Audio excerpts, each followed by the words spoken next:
अस्सलाम वालेकुम वरहमतुल्लाहि वबरकातुहू। पाबंदी लगाए गए 31 ममालिक पर हर 10 दिन के बाद जायज़ा लिया जाएगा। खबर की तरफ बढ़ने से पहले अगर आपको हमारी वीडियो अच्छी लगे तो इसको लाइक कर दें और चैनल को सब्सक्राइब कर दें। 13 मार्च से पहले जारी करदा तमाम वीज़ों को कैंसिल कर दिया गया है। रिपोर्ट के मुताबिक वर्ल्ड हेल्थ ऑर्गेनाइजेशन की रिपोर्ट को मद्देनज़र रखते हुए पाबंदी लगाए गए 31 ममालिक में इन्फेक्शन में इजाफे और कमी की बुनियाद पर तारकीन वतन को रोकने के फैसले का हर 10 दिन बाद जायज़ा लिया जाएगा।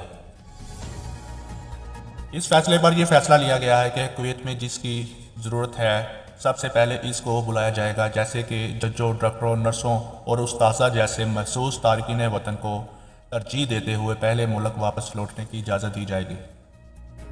दूसरी तरफ कुवैती शहरी को यूरोपीय यूनियन में दाखिल होने से रोका गया तो हुकूमत इस फैसले को समझ गई और इस पर एहतजाज नहीं किया। मुल्क के तहफ़्फ़ुज़ को मद्देनज़र रखते हुए सेहत के इक़दाम उठाएंगे, क्योंकि तमाम मुल्क इस फैसले को समझते हैं कि ये कुवैत का खुद मुख्तियार फैसला है। 13 मार्च से पहले जारी किए जाने वाले हर वीज़े को कैंसिल कर दिया गया है।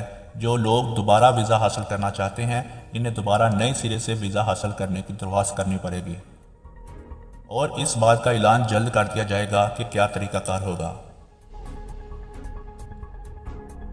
इसके बाद मुतल्लिका इदारों ने अपनी रिपोर्ट पेश की है कि वो हर किस्म के वीज़े को कानून के ज़रिए मसनूख करने पर गौर करें, क्योंकि 5 माह से ज़्यादा होने की वजह से इन वीज़ों की मियाद पहले ही ख़त्म हो चुकी है, जिसमें फैमिली वीज़ा, सियाहती, तजारती और सरकारी दौरों के साथ साथ हर किस्म के डिपेंडेंट और वर्क वीज़े शामिल हैं।